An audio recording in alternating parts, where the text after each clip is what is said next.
And now I'd like to introduce Mariam Salam, who's going to introduce our next speaker, Agnieszka Dobrowolska.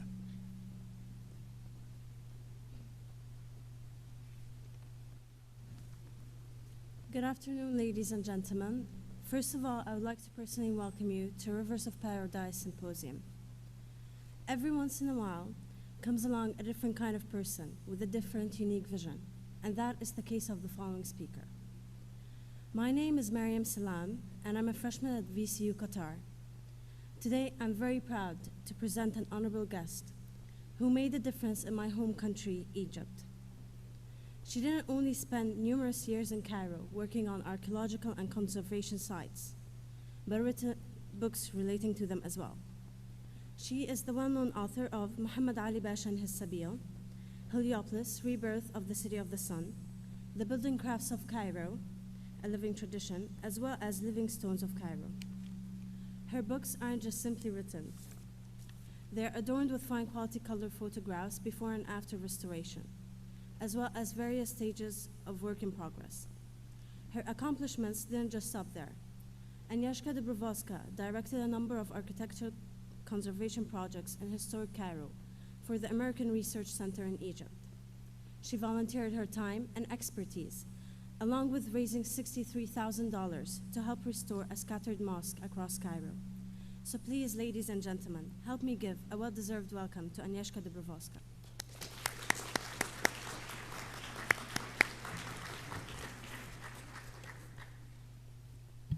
Well, thank you very much. I feel extremely important. I would like only to clarify that the living stones of Cairo were written by my husband, not by me. I'm honored and thrilled to stand here in front of you.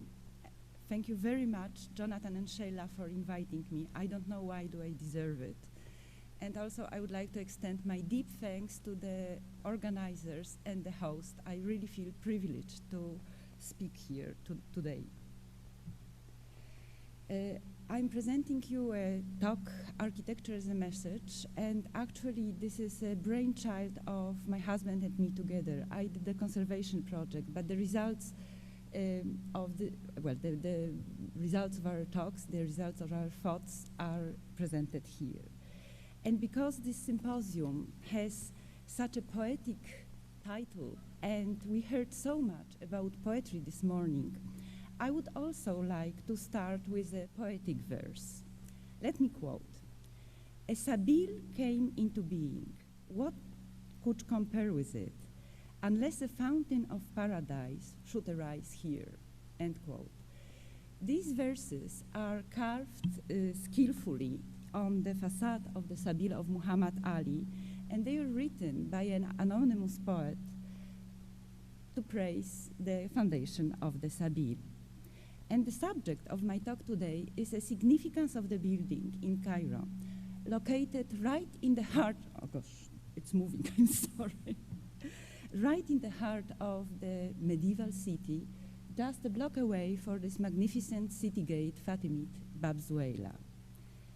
Cairo is a complicated city full of monuments of its past, but a very beautiful subject to study its history.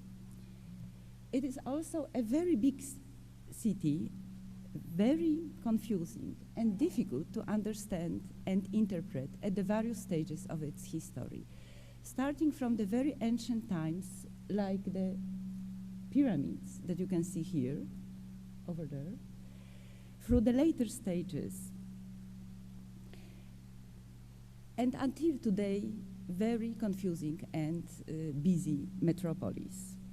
Historians quite often resort to the written sources to study and interpret the events of the past. I'm showing here a document written by Sultan of Istanbul, sent to Muhammad Ali Pasha in Cairo, praising him for expulsion of the British in 1807. And what I would like to prove today is that a building can also be a source of a historical source when one can read, understand, and interpret history. And this is happening when we know how to understand it and we know the language that the buildings speak. I'm going to illustrate my points with the building of Sabil of Muhammad Alipasha that was erected in the heart of medieval part of Al-Qahira, the city protected, in 1820 by Muhammad Alipasha, who was then the governor of Egypt. I took this building as an example because I know it quite intimately. I directed an architectural conservation project there for 6 years. This was a conservation project affiliated with the American Research Center in Egypt and funded by the United States Agency for International Development. So, what is this building? It is a complex that consists of a Sabil, or a charitable foundation offering water to the thirsty ones.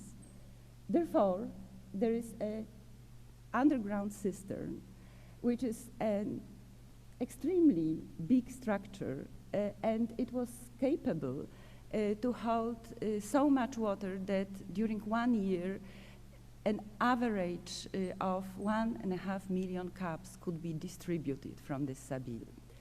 The cistern, well, we are talking about the early 19th century. It's not Mameluke Sabil anymore. So this cistern was supplied with water during the inundation of the Nile, when the canal of Harik was filled up and there were water wheels. So this was enough water for 1 year to offer to the thirsty people.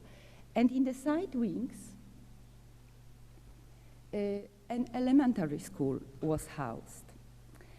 It is a huge complex, and before the conservation project started in 1998, it was in a very poor structural condition. It was because the soil underneath it was subsiding unevenly, and therefore the foundations were also settled. So the first job that we had to do within the conservation project was the reinforcement of the foundation, because the building was really on the verge of collapse.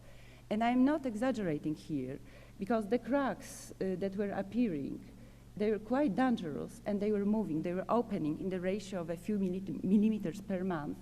And the adjacent mosque of Samir Nuh, that was, well, actually it's located here, in fact collapsed. The Sabil did not collapse only thanks to the efforts of the conservation project. And once it was secured structurally, the conservation team could proceed with the other elements of the building, like the dome that had its original lead cover stolen in 1930s, and we know about it from the archival documents. We even know the names of the thieves, but it had never been recovered with any lead. So our conservation started with protection of the building from the rain and sun, and it was achieved quite quickly, protecting the building. And even we proudly were able to top the dome with this beautiful crescent-shaped finial, which is gilded with real gold. The beautifully ornate window grills cast in bronze were covered with layers and layers of grime and dirt. But only when the conservation started and my conservator started the initial cleaning test, we discovered that they had originally been gilded. So during the conservation project, they were re-gilded, not only for beauty, but for protection against the elements, and only in the places where the original gilding was missing. So now they again adorn this beautifully designed facade and form the integral part of this splendid architecture. And within the conservation project, we're able to discover the round steps. They were leading to the Sabil, because they were buried within the street in 1998. And it shows you the way how the Sabil would function. People would climb the stairs, take a mug through the openings of the grill, dip a mug in the little basin, which is inside, located inside the grill, and sip. But what was really very moving and interesting, that during the excavations, we found so many coins stuck in the joints of these stairs, apparently left there as the token of gratitude by the people who drank from the Sabil. Then conservators proceeded in conservation of these beautifully carved overhanging eaves that are called rafraf in Egyptian Arabic, that now again form the integral part of the facade. And actually we reconstructed only the part of the original painting because we were able to do it studying the original pigment, and this part was affected by fire in the history, so we did not obstruct any original paintings, but the talk of the street was that we just repainted the middle, and then we ran out of money, so we couldn't continue. And ultimately, the conservators treated the inner shell of the dome, which was a very difficult task. It took 4 men 1 year to clean it and to protect it. And the most, well, interesting, I would say, thing is that actually they used the most, the best enzyme and the most delicate enzyme to clean the painting, that is human saliva. So now one can admire this imaginary urban landscape adorning the inner shell of the dome in the interior of the Sabil. So after 6 years, I can say that the conservation team virtually touched every single stone, every single brick, every single piece of wood of the building from its foundations up to the very top. So with this knowledge in hand, we had quite detailed knowledge about the physical appearance of the building, how was it built, and what was the technology. So I think we're in a good position to ask the question, why was it built? What was the significance of the building, and why, when it appeared in the architectural landscape of Cairo, it constituted such a revolutionary change in architecture of the city. And to present these questions, and I hope answers, I would like to summarize what was happening in Cairo, in architecture of Cairo before. And for many centuries, up to the 19th century, architecture of Cairo had its own significant, locally made architectural style that was based on the architecture of Mamelukes at its heyday. During the Mamluk times, at least from the 15th century, architecture of Cairo developed its own style, which was locally created. It was very consistent and very persistent, so to such degree that until today, it sort of defines the architectural skyline of Cairo. This style was showed not only in the forms of architectural decoration, but also even in the types of building, in the plan arrangement and the spatial arrangement, like this example of a domed mausoleum, which is a quite typical building for the Mamluk architecture in Cairo. The buildings were built of the locally quarried limestone quite skillfully, and the decoration was carved right into the structural stone with mastery, as you can see here. Also, some typical architectural features like muqarnas or the stalactite niches also appeared and were quite typical in the Mamluk buildings of Cairo. The custom of putting windows in the recessed niches, of using crenellations running around the roofs, are also the typical elements of the Mamluk style of Cairene architecture. And as Cairo is quite often named the city of 1,000 minarets, the minarets were also important feature of Mamluk architecture, with charming pavilions at the top with domes and with 3 stories carved in, again, very typical way. Since 1517, Cairo underwent very significant political changes. When the Ottomans invaded Cairo, the political situation has completely changed, and Cairo ceased to be a capital of an independent sultanate and became only a provincial city within the Ottoman Empire. In spite of that, for centuries to come, Cairo architecture did not change significantly. The two minarets I was showing on the previous slide were Mameluke. This one is Ottoman. And here you can see all the elements of architectural style that I was mentioning. Crenellations, same limestone, use of muqarnases, recessed niches. So in fact, this style continued in spite of the political changes. This string molding, yet another architectural decorative elements used abundantly in the Mameluke architecture, is shown here in the very late Mameluke example, and here in the 17th century house, unchanged, practically unchanged. And now, Sabil Kutab, I am thankful to my predecessor to introduce you to this subject. It's a building that is particularly well suited to illustrate the change that is to come.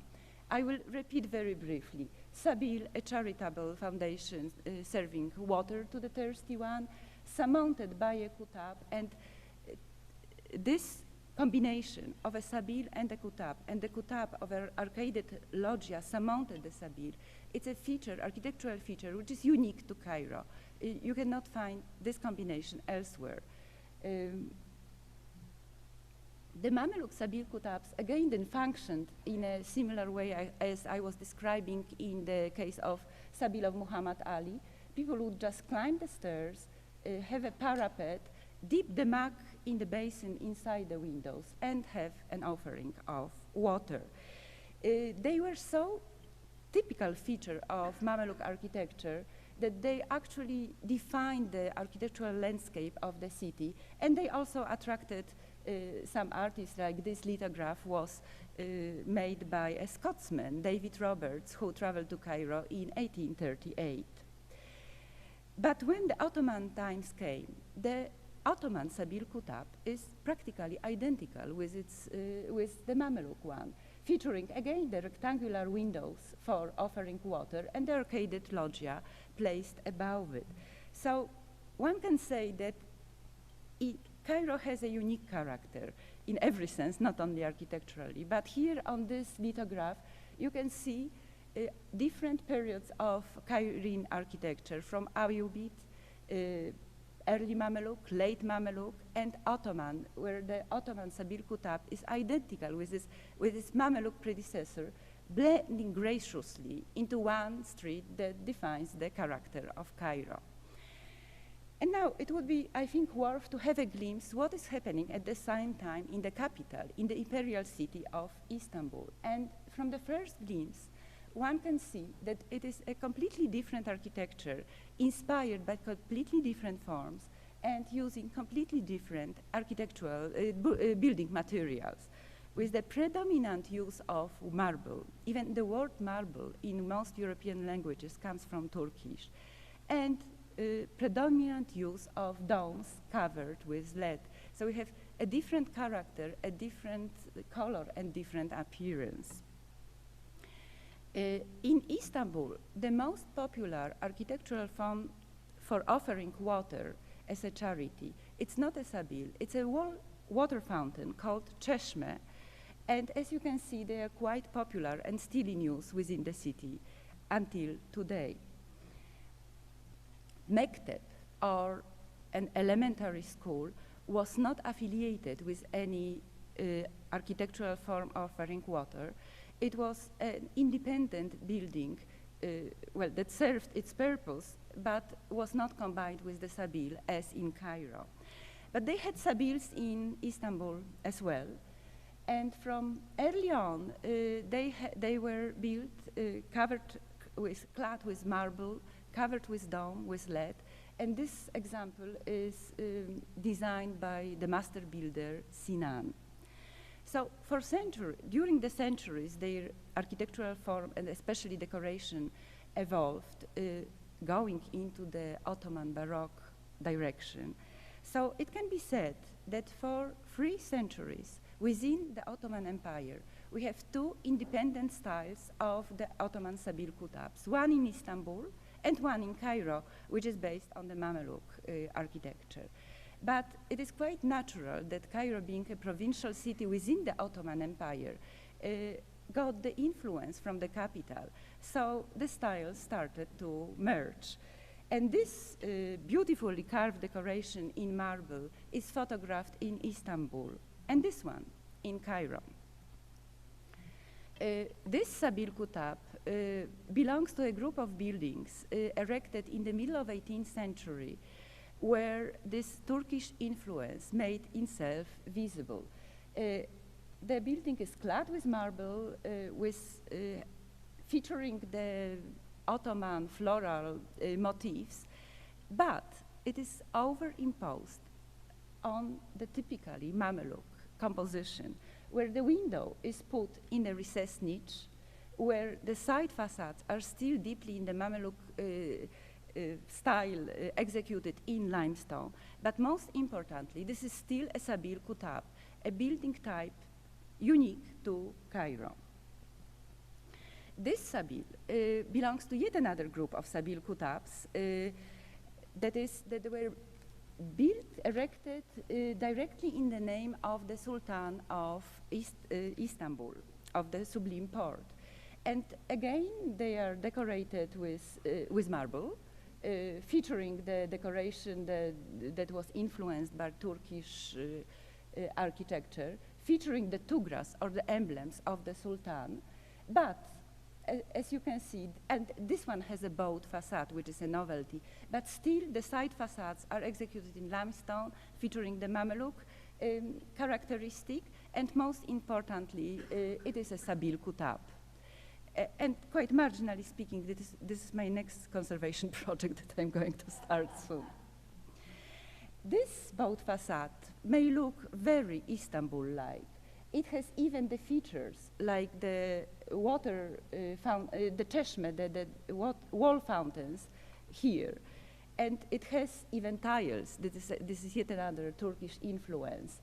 But the wall fountain, well, now the marble slab is missing. It's typically Turkish, but it is executed in the local limestone with the geometrical elements of Mamluk architecture like string moldings. And even the technology has not changed since the Mamluk time, including the height of the courses of the stone blocks that they were built of.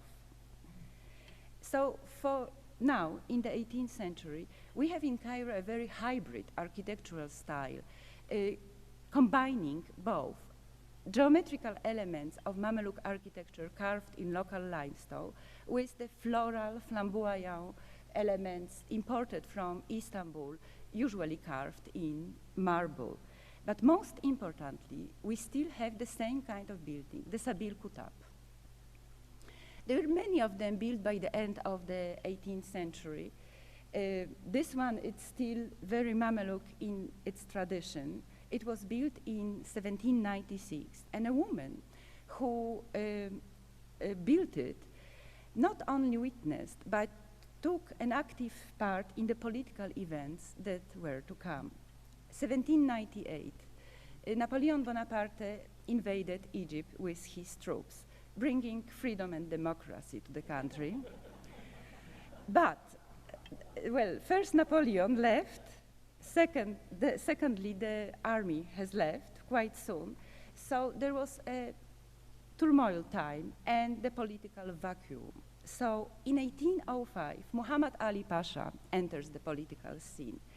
A son of a tobacco merchant from Kavala, now in Macedonia, also in the Ottoman Empire, but then, he came to Cairo as a commander of Albanian troops. And he spent his first years in Egypt to consolidate his power. His ambition was to establish a strong rule in Egypt and to establish a dynasty.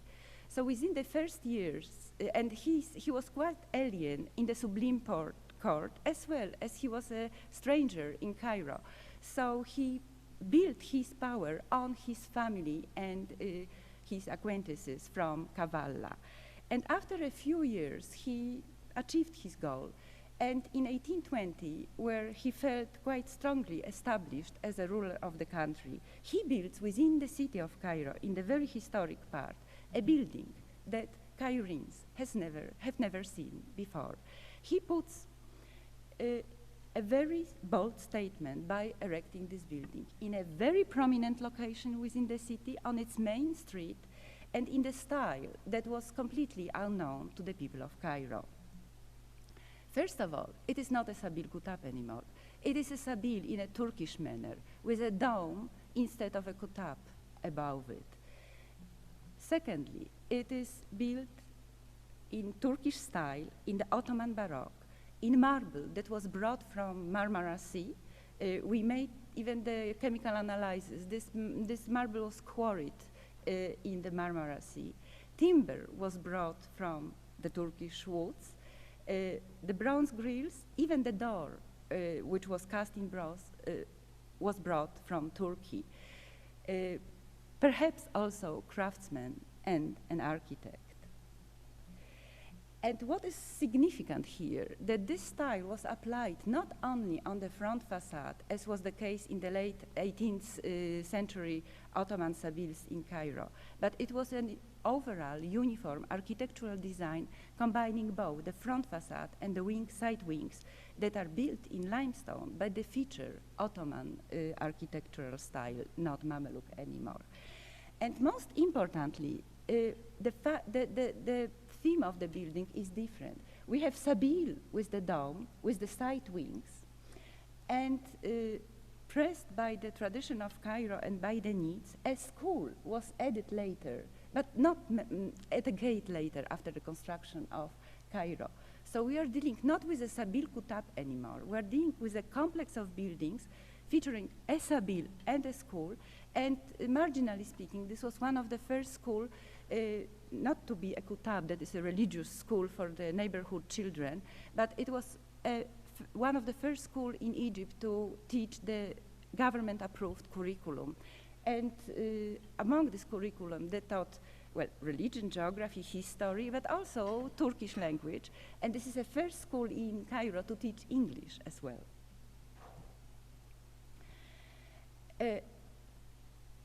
So the message conveyed by architecture is simple. Muhammad Ali says, I am an independent, powerful ruler of the country. I am putting an imperial foundation within the historic city of Cairo that has nothing to do with the centuries-old architectural tradition of the city. I'm drawing my inspiration from the imperial capital, Istanbul. I'm quite faithful to the Sultan, Mahmud II, and this is a strong message. This is an artistic and political statement of power. On the other hand, in the inner dome is decorated with the urban landscape that is not reminiscent of Cairo. It is rather reminiscent of Istanbul, but this decoration takes its inspiration from the Ottoman Turkish decoration. But on the other hand, when I imagine people climbing up the stairs and having a drink from the basin and drinking water, this decoration is reminiscent of paradise. This is what they glimpse at while drinking water. So would it be true to say that Muhammad Ali, while constructing his statement, flag building in Cairo, took the inspiration from Istanbul of contemporary times? Well, in fact, this architecture is really Ottoman. It's really Turkish Baroque that was transferred from Europe via Istanbul. But on the other hand, it is quite restrained. It is quite sober. And its composition draws from classical example that in 1820 was quite novelty in Europe, not in Istanbul. In Istanbul, at the same time, the imperial Sabil looks like that, with these flamboyant forms of wavy Baroque. And this Sabil was constructed in 1822, that is 2 years later, after Muhammad Ali constructed his Sabil.